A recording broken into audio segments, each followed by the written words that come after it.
কি হলো খনা? এখনো তোমার রাগ কমলো না? আমার মায়ের উপর কোনো রাগ নেই গৌরকিমা। আমি শুধু একটা কথাই ভাবছি, ভবিষ্যৎ নিয়ে, ভাই কাকাকে নিয়ে, আর আর আমাদের পরিবারের পরিণতি নিয়ে। না খনা, তুমি এত কিছু ভেবে মনে মনে কষ্ট পেও না। একটা কথা জানবে, ঈশ্বর যা করেন সেটা মঙ্গলের জন্যই করেন। দেখবে হয়তো এর মধ্যে দিয়ে তিনি কিছু ভালোর ইঙ্গিত দিচ্ছেন। নাও, এবার উঠে পড়ো খনা।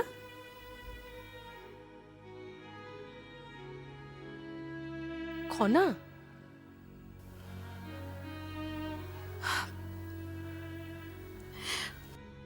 খনা, খনা, তোমার পিসি কিন্তু যাবার জন্য একেবারে তৈরি হয়ে গেছেন।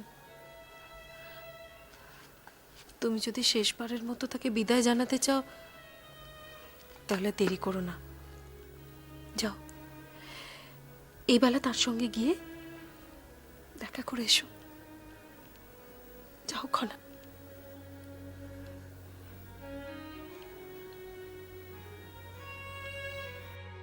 ঐশিকার ত্রিজটার সাথে দেখা না করাটা আমি কিছুতেই মেনে নিতে পারছি না। ঐশিকা একবার অন্তত দেখা না করলে সত্যিই খুব খারাপ হবে। আর মহানামা যদি জানতে পারে, সেও ব্যাপারটা ভালোভাবে নেবে না। রাজিমা, দিদি কি তাহলে সত্যি রাজুদির কাছে যাবেন না? সমৃদ্ধি, ঐশিকা তার সিদ্ধান্তে অটল রয়েছে। আমি কাল রাত্রে ভেবেছিলাম আজ সকালে হয়তো ওর মত পরিবর্তন করবে, কিন্তু না, ওর সিদ্ধান্তে অটলই রয়েছে। রাজিমা, প্রাসাদে এসব কি হচ্ছে বলুন তো? একদিকে রাজৌদি কারোর কথা শুনতে রাজি নন, অন্যদিকে দিদি গো ধরে বসে আছেন। প্রাসাদে এসব কি চলতেই থাকবে? জানি না, জানি না সমৃদ্ধি, ভাগ্য আমাদের কোথায় নিয়ে যাবে সে শুধু ভাগ্যই জানে। আমি কিন্তু ভাগ্যের সাথে সাথে রাজৌদিকেও দায়ী করব রাজিমা। তার এরকম সিদ্ধান্ত নেওয়াটা মোটেই উচিত হয়নি। তিনি ঠিক করেছেন, স্বামীকে কিছু না জানিয়ে তিনি প্রাসাদ থেকে চলে যাবেন। একবার ভাবুন তো, স্বামী যদি জানতে পারে তার দিদি তাকে না জানিয়েই প্রাসাদ থেকে চলে যাচ্ছে, তাহলে কি হবে? কাল স্বামী যা করেছে তারপর তো আমার তাকে নিয়ে রীতিমতো ভয় করছে। সমৃদ্ধি, ভয় পেও না। ভয় পেলে দুর্বল হয়ে যাবে। সাধারণ বুদ্ধির লোপ পায় ভয় পেলে। সবকিছু কিরকম যেন গোলমাল হয়ে যায়, তখন পরিস্থিতি সামাল দেওয়া সম্ভব হয় না। রাজিমা, আমি কিন্তু এমনিই ভয় পাচ্ছি না। খনার ভবিষ্যৎবাণী অক্ষরে অক্ষরে মিলে যাবে। সিংহলে ঘোর অমঙ্গল নেমে আসবে। একদিকে এই ভয়, আর অন্যদিকে দিদির জেদ। রাজিমা, আমি যে কি করব কিচ্ছু বুঝতে পারছি না। রাজিমা, আমি আসি। দাঁড়াও ঋথিমণি, আমার থেকে কিছু লুকাবার প্রয়োজন নেই। আমি সব জানি। কাল রাতে এই নিয়ে আমি বাবা মায়ের সঙ্গে অনেক কথা বলেছি, মাকে অনেক বুঝিয়েছি, কিন্তু কিন্তু মা কিছুতেই বুঝতে রাজি না। তোমরা চিন্তা করো না, আমি আছি। আমি এখন অনেক বড় হয়ে গেছি। আমি মায়ের জায়গায় গিয়ে পিসিকে হাসি মুখে বিদায় জানাবো।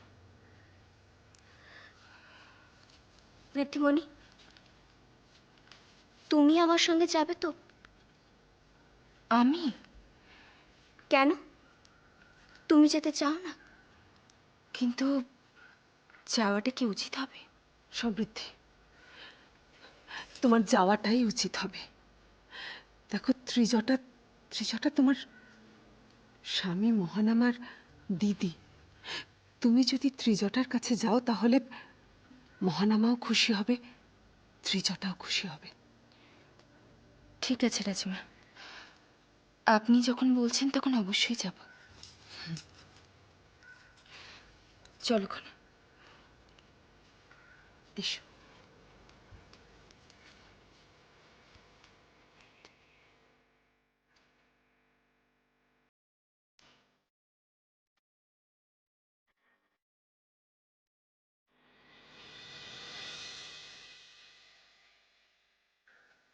তোমরা কেন আটকাচ্ছ না বৌরানী রাজৌদিকে? কেন যেতে দিচ্ছ তাকে? তুমি তো রাজৌদিকে খুব ভালো করেই চেনো যশোধরা। রাজৌদিকে কখনো কারোর কোনো কথা শোনেন। আর তাছাড়া উনি যদি প্রাসাদ থেকে চলে গেলে প্রাসাদের কোনো মঙ্গল হয়, তাহলে ওনা চলে যাওয়াই ভালো। এ তুমি কি বলছো বৌরানী? আমি ঠিকই বলছি যশোধরা। খনার হাত পুড়িয়ে দেওয়ার কথাটা তোমরা হয়তো ভুলতে পারো, কিন্তু আমি তো খনার মা, আমি সেটা কখনো ভুলতে পারি না। ঠিক আছে বৌরানী, তাকে আটকাতে না যাও, অন্তত শেষবারের মতো দেখা করে এসো। না যশোধরা, রাজৌদির সঙ্গে আমি কখনো দেখা করতে যাব না। কিন্তু কেন? যে রমণী আমার সামনে আমার স্বামীর গায়ে হাত তোলে, আমি তার মুখ দর্শন করতে চাই না। বৌরানী, তাহলে তো ভাই দাদার মুখ দর্শন করা আমার উচিত নয়। ভাই দাদা নির্দয়ভাবে আমার স্বামীকে বন্দি করে রেখেছিলেন, আর রাজৌদি বারবার তাকে চরম অপদস্থ করেছেন। কিন্তু আমি তো কিচ্ছু মনে রাখিনি বৌরানী। সবার সহ্য শক্তি সমান হয় না যশোধরা। তাছাড়া সব কিছুর কিন্তু একটা সীমা থাকে। রাজৌদি আমার স্বামীর গায়ে হাত তুলে ওনার সমস্ত সীমা লঙ্ঘন করেছেন।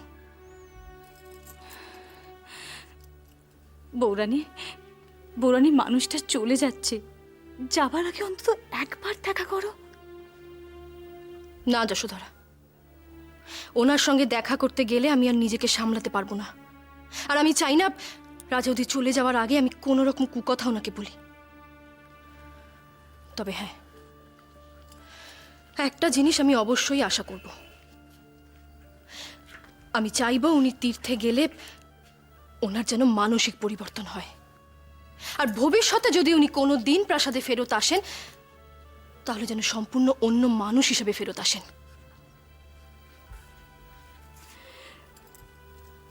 তাহলে তুমি সত্যিই যাবে না? বারবার জিজ্ঞেস করো না যশোধরা। আমি আমার মত পরিবর্তন করতে পারবো না।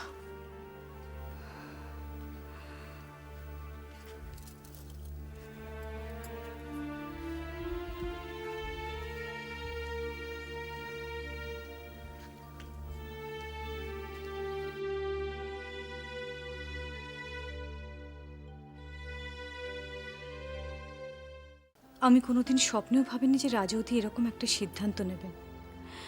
আমি যে বিষয়টা কিছুদিন মানতে পারছি না রাজিমা। আসলে প্রথম প্রথম কোনো পরিবারকে এভাবে ভাঙতে দেখলে কারোরই বিশ্বাস হয় না যশোধরা। উপদেশ। দিদি, দিদি, এভাবে চলে যাওয়াটা কি খুব প্রয়োজন ছিল? কখনো কখনো প্রয়োজনটা আগে বোঝা যায় না, কিন্তু পরে দেখা যায় যা হয়েছে তা ভালোর জন্যই হয়েছে। না দিদি, ভালোর জন্য হয়নি। দিদি, আপনি চলে গেলে যে আমি অনাথ হয়ে যাব দিদি। আমি তো কোনোদিনই তোমার অভিভাবক ছিলাম না উপদেশ। কিন্তু কিন্তু বড় দিদি হয়ে আমার পাশে তো ছিলেন। সেই বন্ধনটা কি আপনার কাছে কিছুই নয়? সেই বন্ধনের মূল্য দিতে জানি বলেই তো এইভাবে চলে যাচ্ছি। আমি আর তোমাদের সমস্যা বাড়াতে চাই না। কিচ্ছু সমস্যা হচ্ছে না দিদি, কিচ্ছু না, সব ঠিক হয়ে যাবে। দেখুন, শুভ সময়ের সূচনা হয়ে গেছে। এবার যদি আপনি চলে যান, আমাদের কতটা কষ্ট হবে আপনি ভাবতে পারছেন? আমরা যে কিছুতেই শান্তি পাবো না দিদি। তুমি চাও না আমি শান্তিতে থাকি? নিশ্চয়ই চাই দিদি, নিশ্চয়ই। তাহলে আমার শেষ অনুরোধটুকু রেখো, মহান আমাকে নিঃশর্তে সসম্মানে মুক্ত করে দিও, তাহলেই আমার সব পাওয়া হয়ে যাবে। উপদেশ্য, তুমি একজন ন্যায়পরায়ণ রাজা। তোমার উচিত সিংহলের প্রতিটি সন্তানকে রক্ষা করা, তাদের সুখ, স্বাচ্ছন্দ্য, শান্তির ব্যবস্থা করা। মহানামাই সিংহলেরই পুত্র।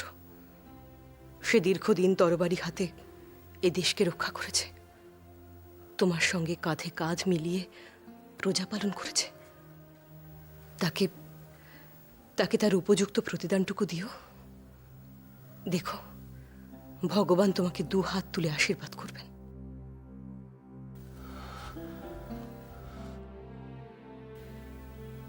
আমি আপনাকে সময়ে অসময়ে অনেক কটু কথা বলেছি, কিন্তু মন থেকে জানি আপনি চিরদিন ন্যায় এবং সত্যের পথে চলেন। তাই আশা রাখবো মহানামার ক্ষেত্রেও তার অন্যথা হবে না। ত্রিজটা, ত্রিজটা, আমাকে এসব কথা বলে আমার যন্ত্রণা আর বাড়িও না। আমি জানি ত্রিজটা, আজ আমি কি হারাতে চলেছি। আমি আজ অব্দি আমার নিজের মেয়েদের থেকে তোমাকে কখনো আলাদা করে দেখিনি।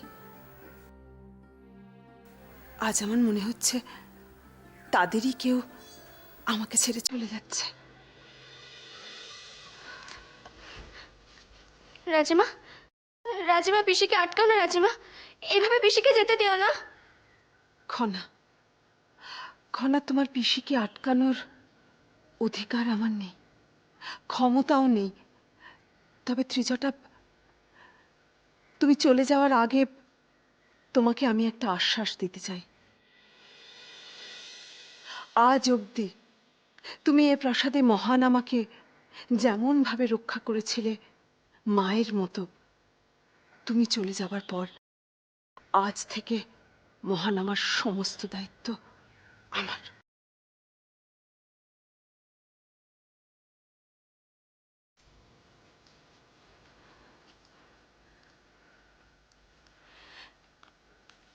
এভাবে যেও না রাজবতী। আমাকে আর বাঁধনে জড়িও না যশোধরা, যেতে আমাকে হবেই।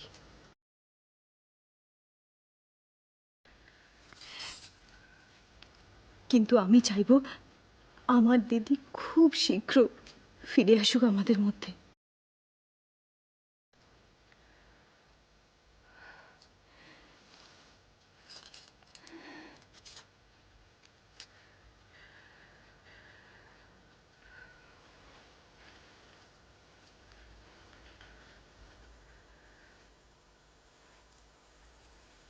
আজ সবার সামনে একটা সত্যি কথা বলে যেতে চাই সমৃদ্ধি। তোমার মতো মেয়ে হয় না। তুমি পরিবারের সদস্যদের যেভাবে ভালোবাসো, শ্রদ্ধা করো, তা বোধহয় শুধুমাত্র কাহিনীতেই সম্ভব। তাই যাওয়ার সময় একটা অনুরোধ করে যেতে চাই।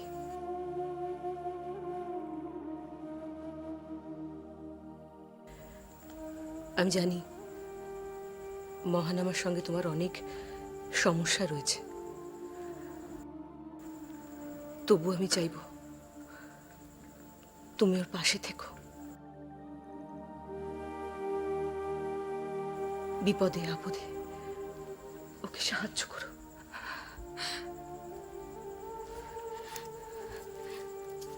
পিসি, পিসি, তুমি সত্যি চলে যাবে? তুমি কারো কোনো কথা শুনবে না? তুমি তোমার পিসিকে খুব ভালোবাসো, তাই না কনা? ভালোবাসি তো পিসি, তার জন্যই তো বারবার বলছি এইভাবে আমাদের ছেড়ে চলে যেও না পিসি।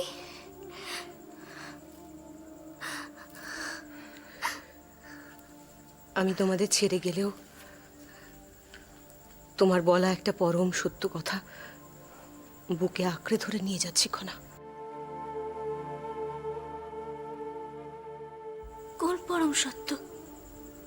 ওই যে কাল রাতে তুমি বললে যে সম্পর্কের মূল্য দিতে জানে ভগবানও তাকে সম্মান করেন।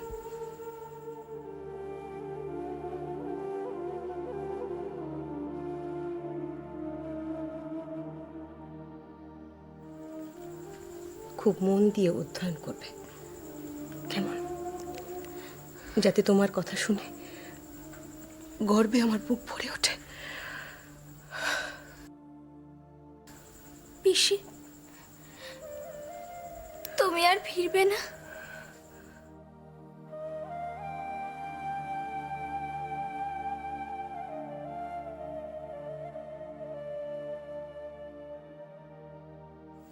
পিসি, আমি কিন্তু তোমার জন্য অপেক্ষা করব। তোমার ভাই কাকাকে দেখো খনা।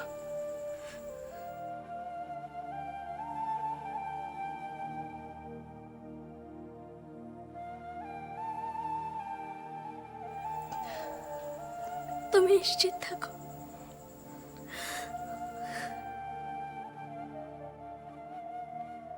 খনা, সত্যি তুমি অনন্যা।